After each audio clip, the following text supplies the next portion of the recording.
Welcome. In today's video, we'll be learning how to easily search for a link on Gmail using your Android device.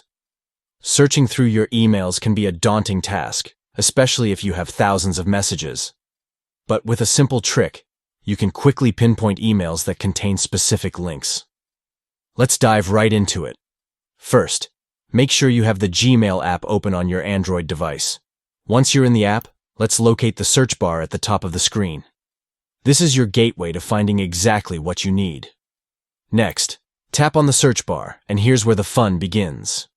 Type the keyword URL, followed by the link or a part of the link you're after. For instance, if you're searching for emails with example.com, just type url:example.com in the search bar. With your keyword entered, go ahead and tap the search icon, which looks like a magnifying glass. This will instantly show you the results containing the link you specified. You'll now have all the relevant emails at your fingertips, making it super easy to find what you need.